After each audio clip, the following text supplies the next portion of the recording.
গণভোটের বিষয় হলো যে আপনারা সবাই জানেন যে ৩৬শে জুলাইয়ের পরে যে একটা নতুন সরকার প্রতিষ্ঠিত হয়েছে, এটা চেঞ্জ আসছে। কিছু কিছু বিষয়ে মানুষের কথাবার্তা আছে যে তারা পরিবর্তন চায় কি চায় না, এই বিষয়টা গণভোটে আছে।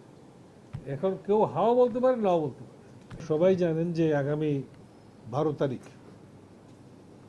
জাতীয় নির্বাচন অনুষ্ঠিত হবে, একই সাথে গণভোট অনুষ্ঠিত হবে। ইতিমধ্যে আপনারা বিভিন্ন প্রচার মাধ্যমে এই বিষয়টা সম্বন্ধে অনেক ব্যাপক প্রচারণা হয়েছে, এটা আপনারা সবাই জানেন। আমাদের মাননীয় প্রধান উপদেষ্টার যে নির্দেশ, সেটা হলো আমরা এমন একটা নির্বাচন অনুষ্ঠানে সম্পৃক্ত হব যেটা সম্পূর্ণ নিরপেক্ষ নির্বাচন হবে এবং গত নির্বাচনগুলিতে আমাদের যে ভাবমূর্তি নষ্ট হয়েছে, এটা আমরা পুনরুদ্ধারের চেষ্টা করব। এটা আপনারা সবাই জানেন যে নির্দলীয় সরকার, আমাদের আসলে এই সরকারের কোনো ক্যান্ডিডেট নাই।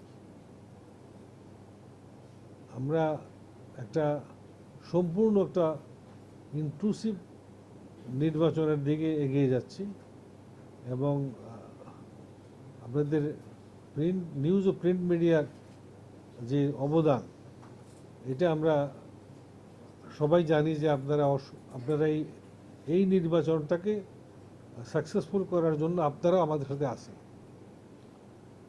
আমি আসছি এখানে যে আমাদের অফিসের সাথে আলাপ করব।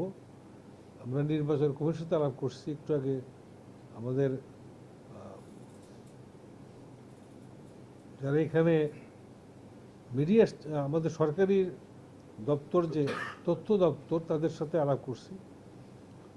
আমাদের কাজটা হলো যে আমরা এই নির্বাচনের ব্যাপারে, বিশেষ করে গণভোটের ব্যাপারে সাধারণ মানুষকে, ভোটারকে আমরা অবহিত করব, যাতে তারা গণভোটে অংশগ্রহণ করে।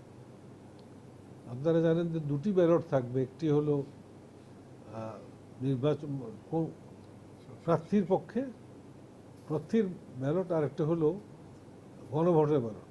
গণভোটের ব্যালটটা একটু ভিন্ন রঙের হবে এবং দুটো ব্যালটই একসাথে ব্যালট বাক্সে ঢুকাতে হবে।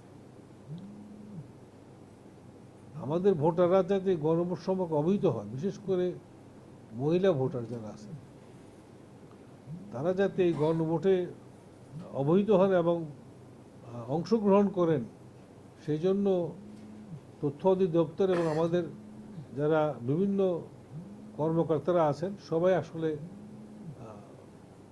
তাদের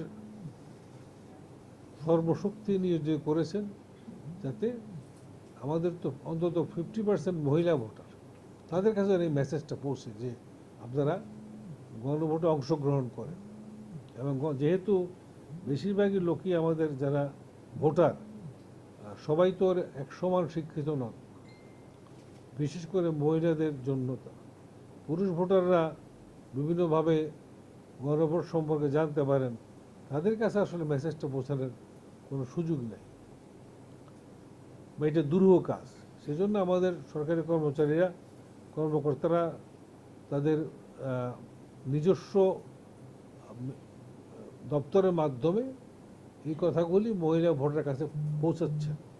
আমি আপনাদের এই ইলেকট্রনিক প্রিন্ট মিডিয়াকে অনুরোধ করব, আপনারাও দয়া করে এই গণভোটের ব্যাপক প্রচারে আমাদের সাথে সম্পৃক্ত হন, যাতে আমরা একটা নিরপেক্ষ এবং নির্বাচন করতে পারি এবং মানুষ যাকে ভোট দিবে, ভোটাররা যাকে ভোট দিবে, সেরকম একটা সরকার এই দেশটাকে ভোট দিতে পারি।